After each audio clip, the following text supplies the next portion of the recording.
E eu queria começar o assunto de hoje com uma frase de um livro, O Livro do Casamento, do Nick e da Cilla Lee. Esse casal, eles dedicaram a vida deles acompanhando casais. E como resultado de todos esses aconselhamentos e acompanhamentos que eles tiveram, eles escreveram esse livro. E aqui a citação ela é muito boa. Guarde essa para você. Diz assim, ó: um casamento sem tempo juntos é a mesma coisa do que uma planta sem ar ou sem água. Algumas plantas podem sobreviver mais tempo do que outras, mas no final elas definham e morrem. Temos muitas desculpas. A principal é nos convencermos de que dias mais tranquilos virão. Eu gosto muito dessa citação.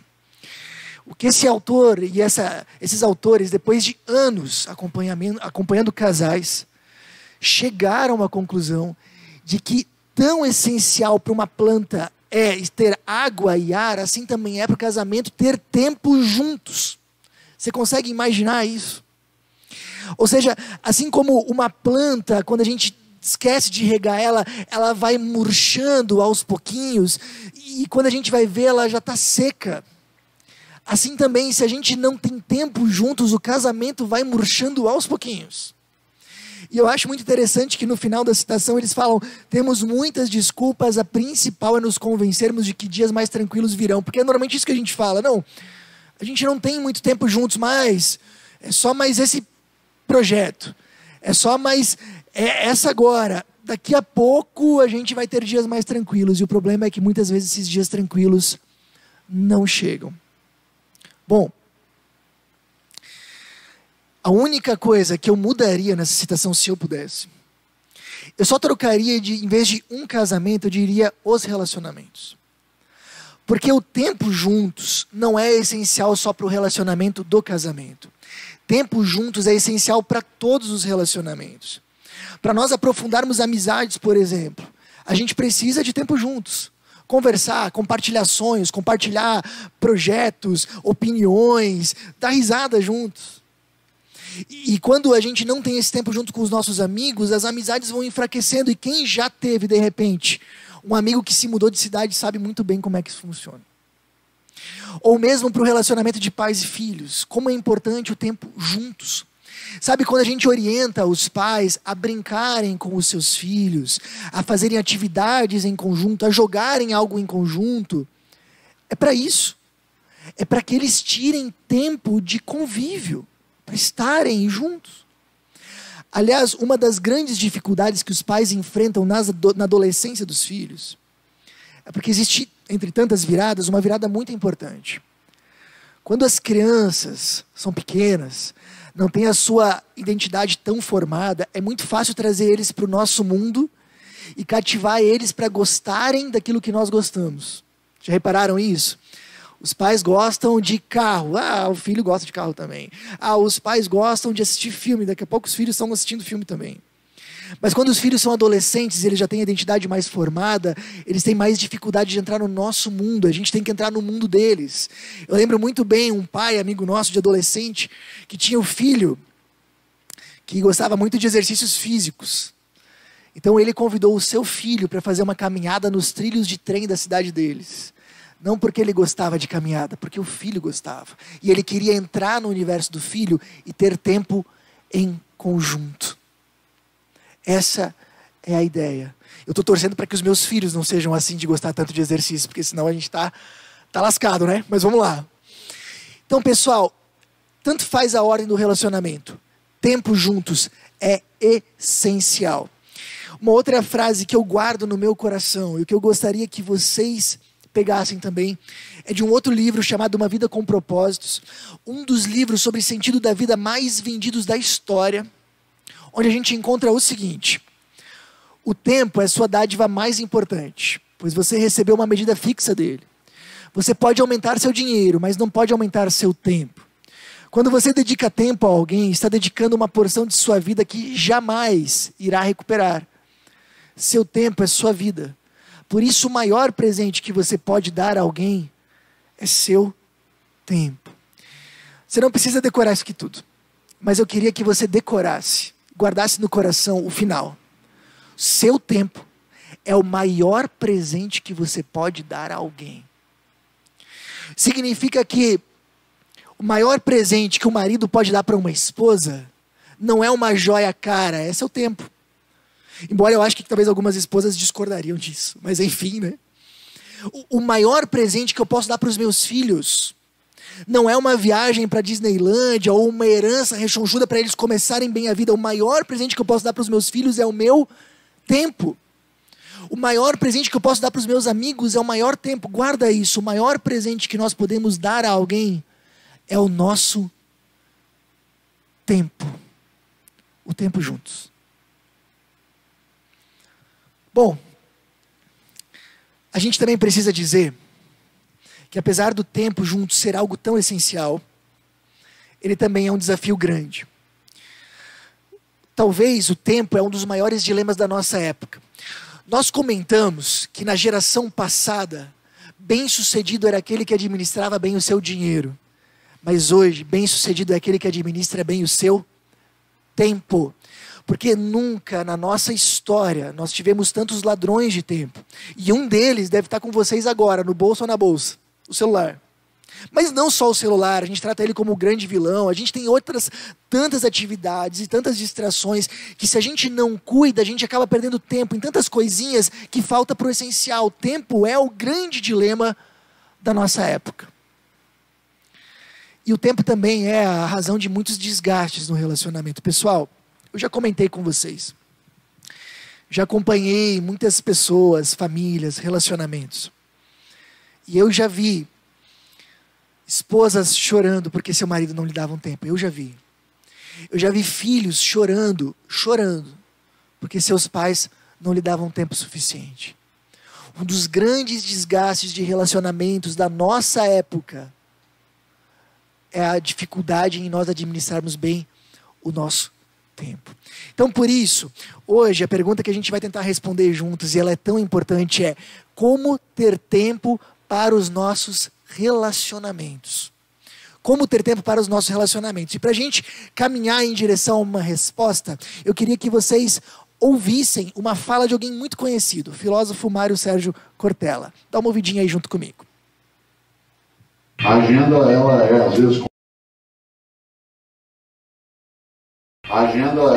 às vezes complicada, mas você sabe que tempo é uma questão de prioridade. Né? A gente tem sempre que lembrar que tempo é prioridade. Quando você diz que não tem tempo para algo, você está dizendo que aquilo não é prioridade para você. O dia de hoje terá 24 horas, espero, né, queira você ou não. E você escolhe o que vai fazer. Tem gente que diz assim: não tenho tempo. Então você está dizendo que aquilo não é prioridade. Não tenho tempo de dedicar a isso, não tenho tempo, então você está fazendo outras escolhas. Isso vale para a vida e dentro dela para a carreira. Mas eu não tenho tempo. Atenção, já viu infartado que não tem tempo?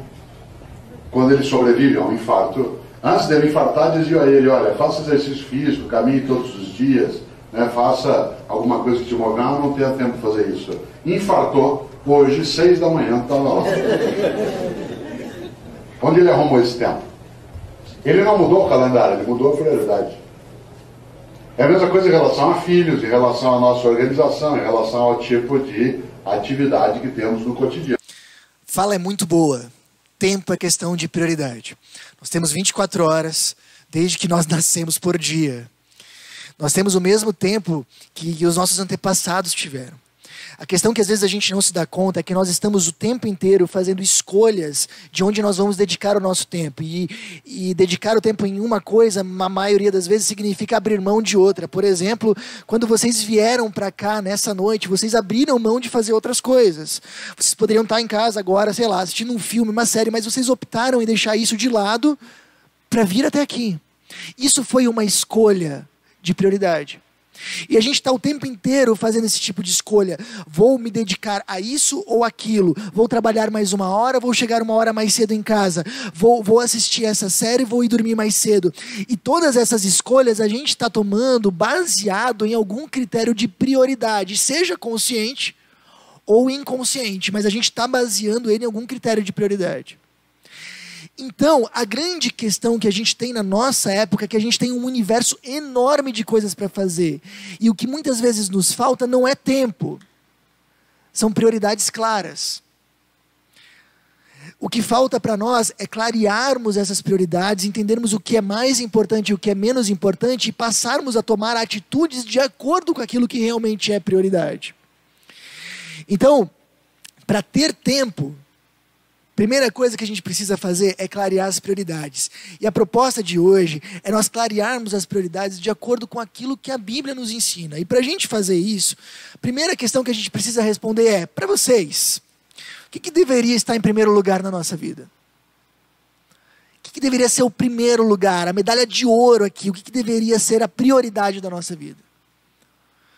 Bom, essa aqui não é muito difícil, né? Se a gente está aqui participando de um encontro de uma igreja, então essa resposta aqui ela não é muito difícil. O primeiro lugar da nossa vida deveria ser Deus.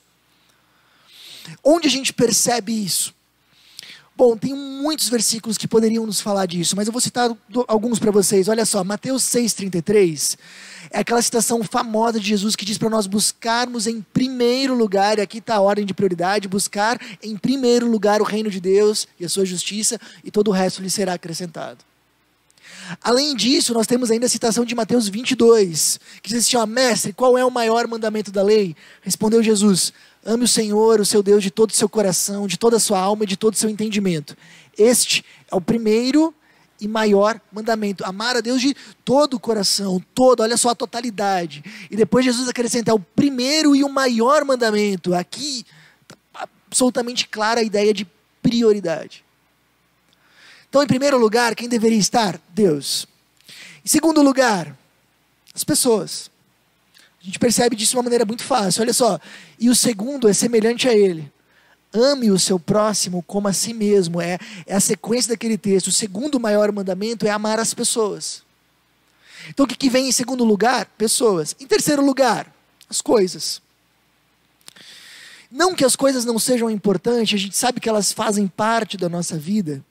Mas entre Deus e pessoas, elas sempre vão sair perdendo, elas sempre vão estar por último. Tanto é que Jesus justamente fala, não acumulem para vocês tesouros na terra, onde a traça e a ferrugem destroem, e onde os ladrões arrombam e furtam. Então, se a gente fosse ordenar isso aqui, a gente teria essa sequência de prioridades. Primeiro lugar, Deus. Segundo, pessoas. Terceiro, coisas. E de repente, nesse momento, você chega à conclusão assim, Jorge, isso é óbvio. Não tem dúvida, olha só, isso é muito fácil.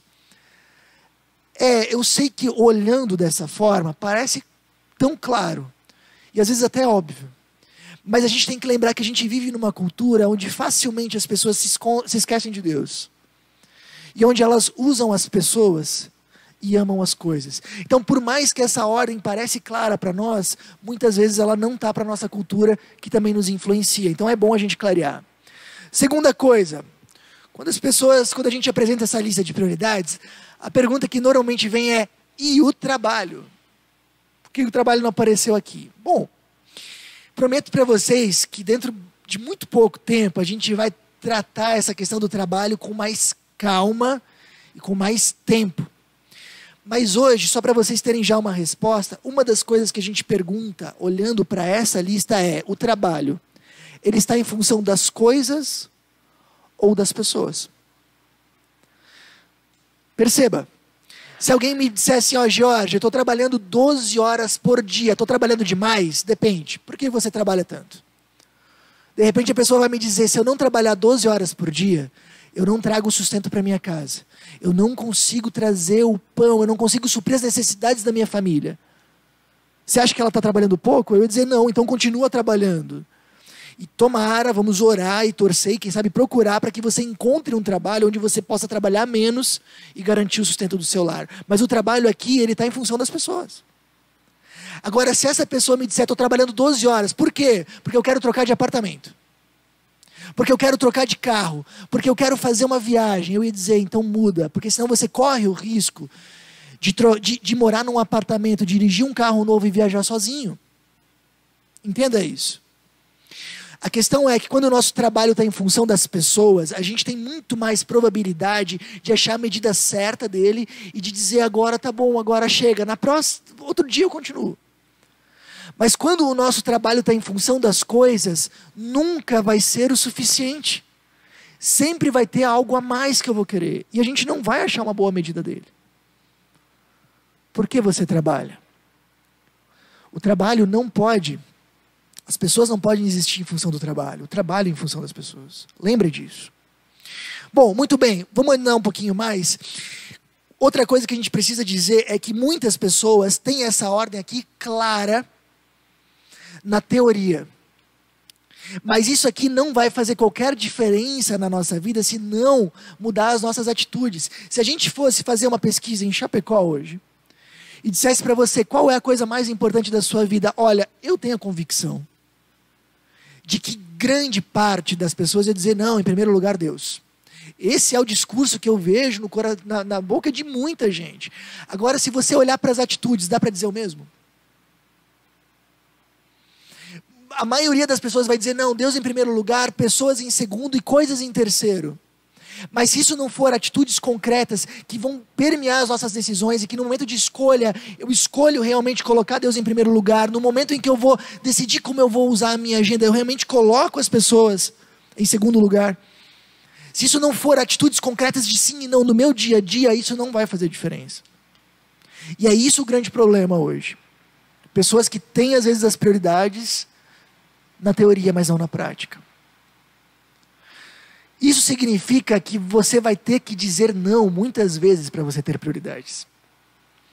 E aqui eu sei que tem muita gente que tem dificuldade com isso. Não sei como é que são vocês. Vocês que estão em casa. Mas a grande parte das pessoas tem dificuldade em dizer não. O que a gente fala nesse momento? Lembre que você sempre diz não para alguém. Já parou para pensar nisso? Quando você diz sim para aquele cliente que pediu algo de última hora, com urgência, que vai te custar umas 3 horas de trabalho ainda, e você não consegue dizer não, então você diz sim, você tem que lembrar que você vai dizer não para outra pessoa, talvez para os seus filhos em casa, talvez para sua esposa. Você sempre diz não para alguém, você não tem a opção em dizer sim e não. Você tem a opção de para quem você vai dizer não. Lembre disso. E ainda uma última dificuldade que as pessoas costumam ter quando a gente apresenta a lista de prioridades conforme a Bíblia, é sobre o grupo pessoas, porque ele é bastante geral, né? O grupo de pessoas, nós temos o nosso cônjuge, filhos, temos os nossos pais, demais familiares, temos também os nossos amigos. Quem desses grupos deveria ser o primeiro? Aliás, alguém tem algum palpite? Quem deveria ser o primeiro? Agora, os filhos, claro, né, eles são tão fofinhos, será? O pai e a mãe, afinal de contas, deram a vida para nós. Quem que é o primeiro? Dentro do grupo de pessoas, primeiro lugar deveria vir para o nosso cônjuge. Já explico isso um pouquinho mais. Segundo, para os nossos filhos. Terceiro, para os demais familiares. E por último, mas ainda assim muito importante, para os nossos amigos. Deixa eu explicar isso um pouquinho melhor para vocês. Olha só o relato que a gente encontra na sabedoria milenar da Bíblia, em Gênesis 2. Assim o homem deu nomes a todos os rebanhos domésticos, às aves do céu e a todos os animais selvagens. O contexto que está acontecendo aqui é que Adão e Eva estão no jardim do Éden ainda, ok? Estão ainda no paraíso. E Adão, o primeiro ser humano, estava dando nome para os animais. A mulher ainda não existia. Todavia não se encontrou para o homem alguém que o auxiliasse e lhe correspondesse. Então o Senhor Deus fez o homem cair em profundo sono, e enquanto este dormia, tirou-lhe uma das costelas, fechando o lugar com carne. Com a costela que havia tirado do homem, o Senhor Deus fez uma mulher e a trouxe a ele. Disse então o homem: esta sim é osso dos meus ossos e carne da minha carne. Ela será chamada mulher, porque do homem foi tirada. Por essa razão, o homem deixará pai e mãe e se unirá à sua mulher, e eles se tornarão uma só carne.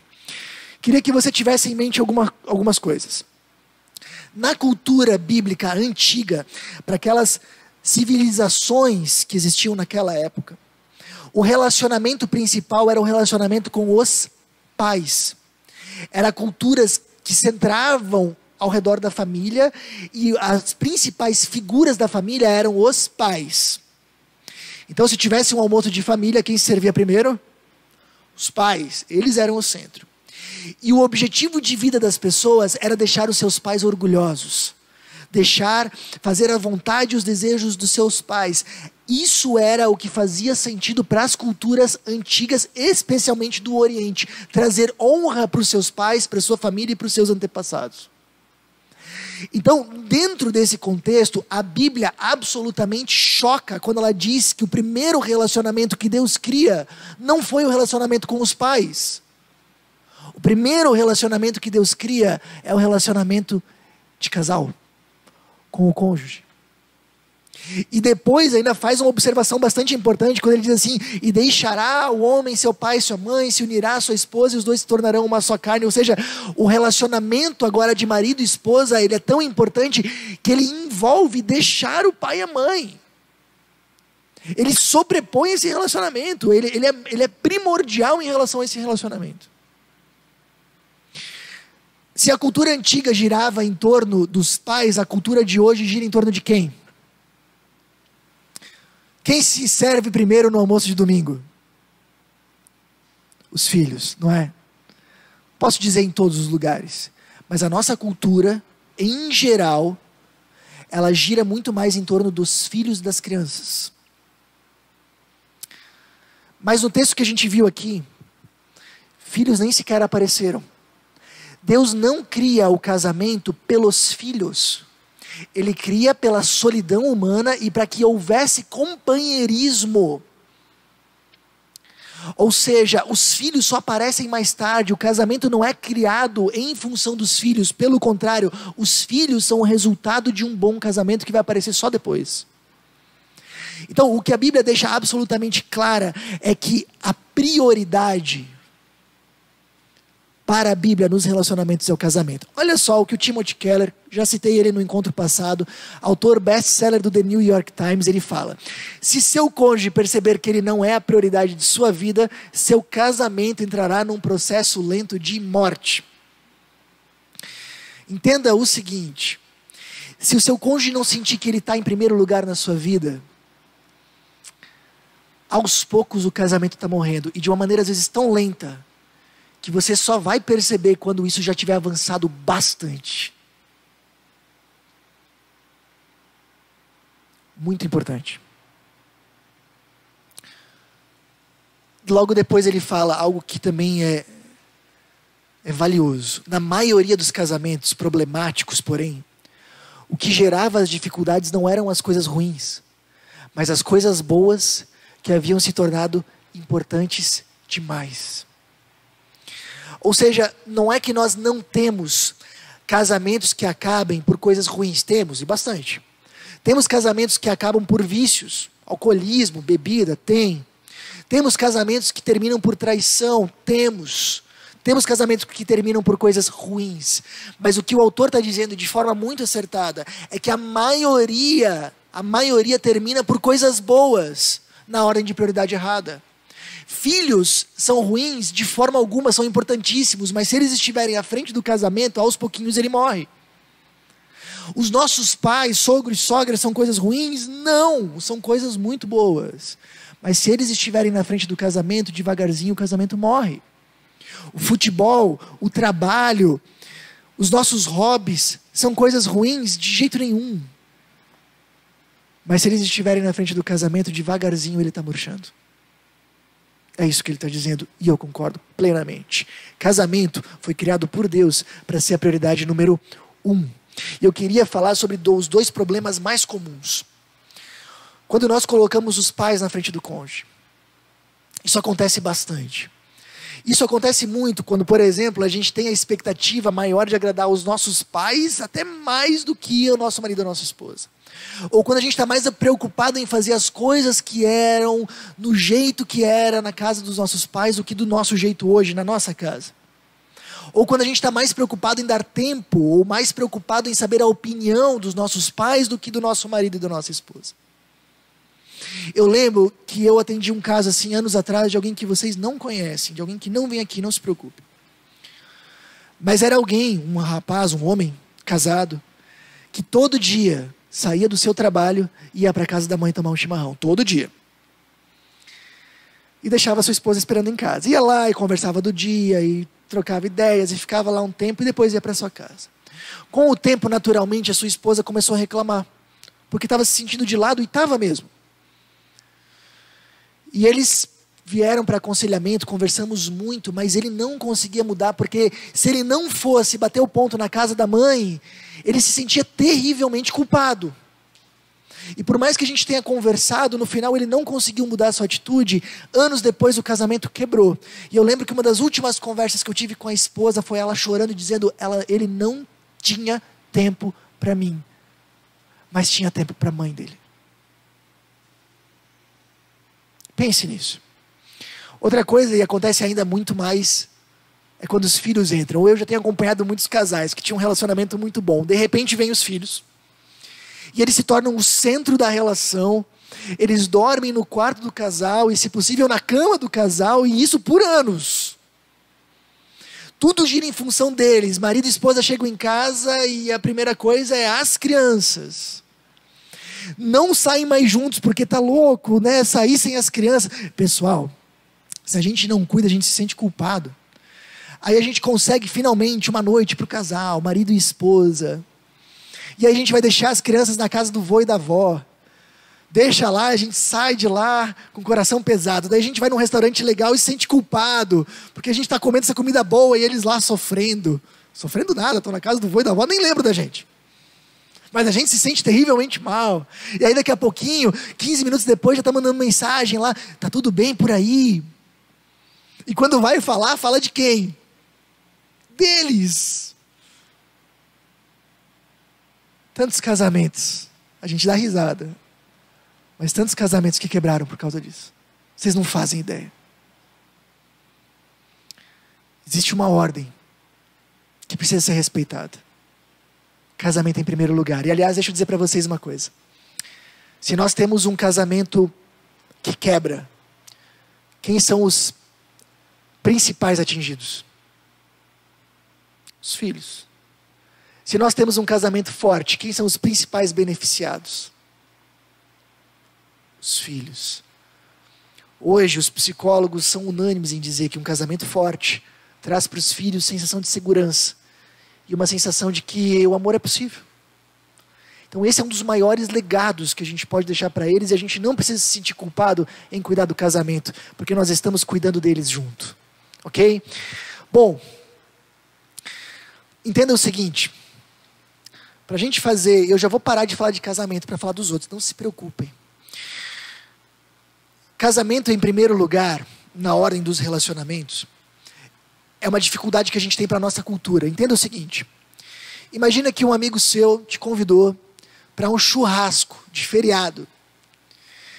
E você diz para ele, não posso. Por que não? Ah, porque eu tenho um compromisso de trabalho.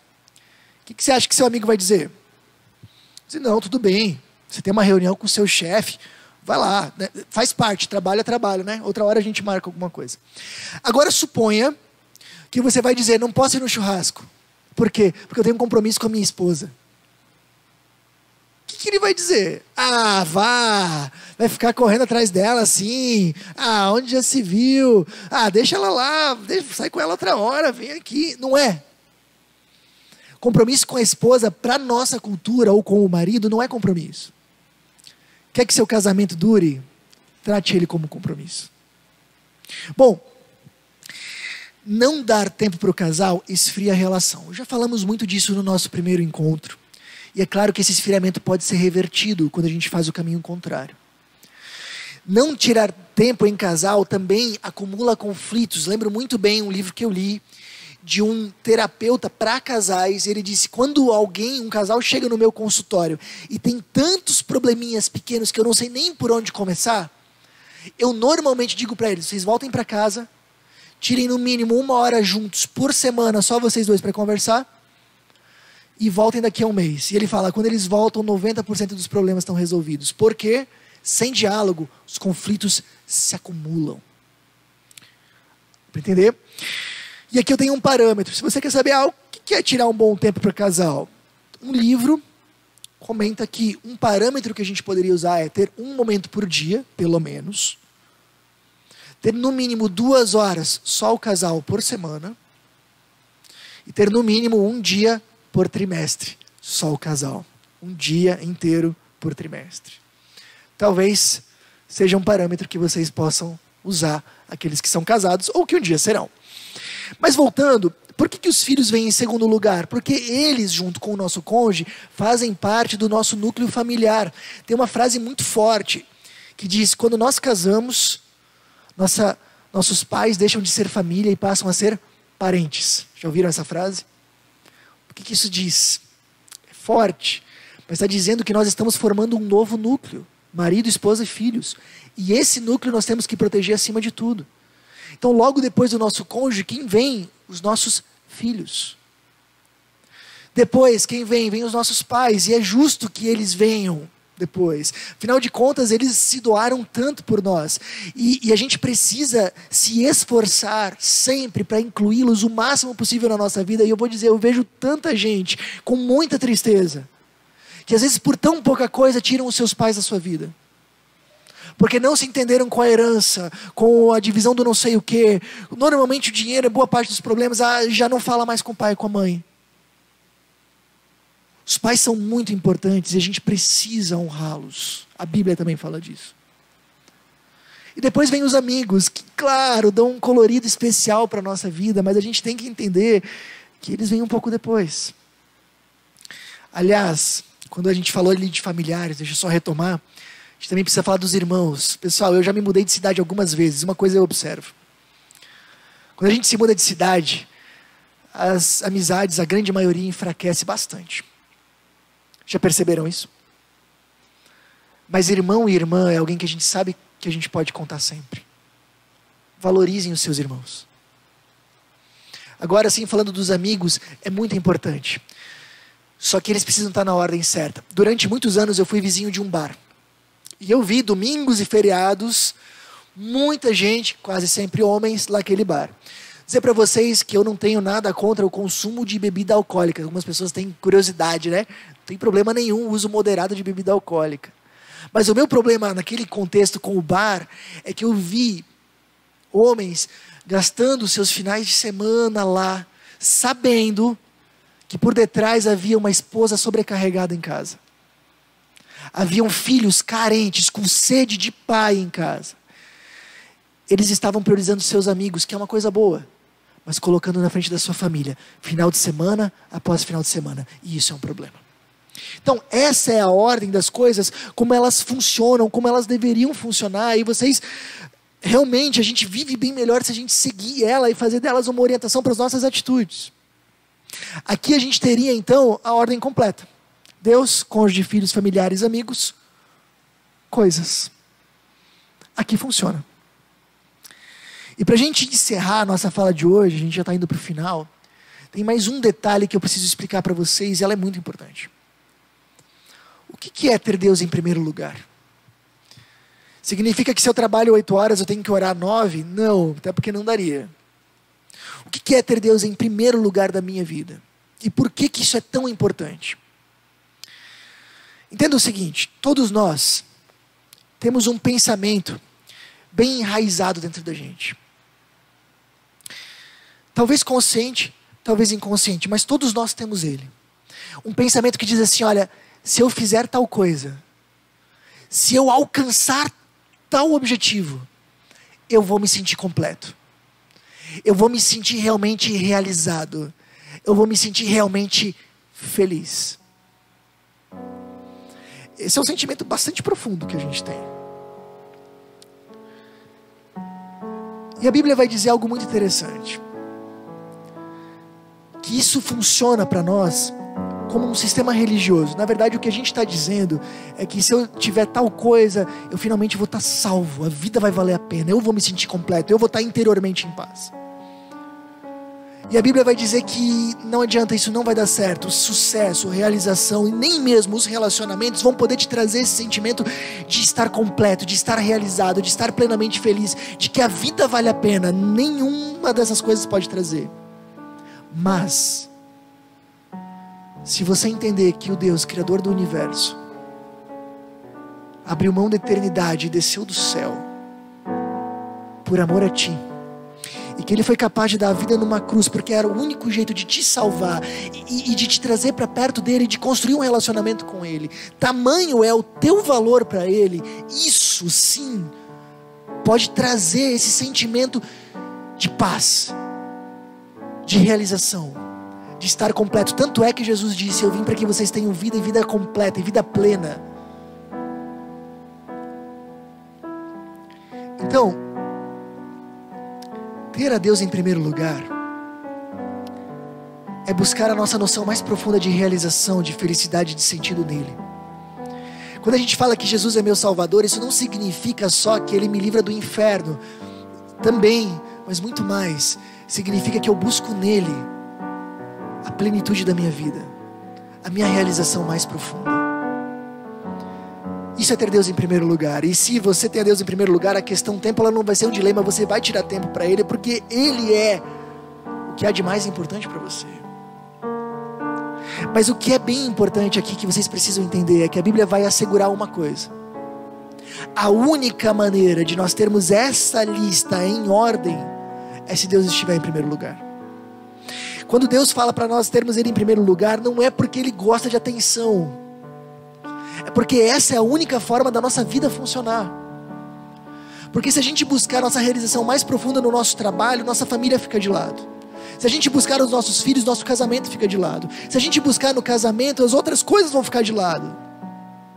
Mas se a gente buscar nossa realização mais profunda em Deus, tudo se alinha, tudo se alinha. Então eu sei que eu corro o risco aqui de parecer que eu estou fazendo aquele papo de pastor, mas pessoal, a sabedoria milenar da Bíblia, o nosso manual de instrução, diz que a única forma de você encontrar realmente realização é em Deus.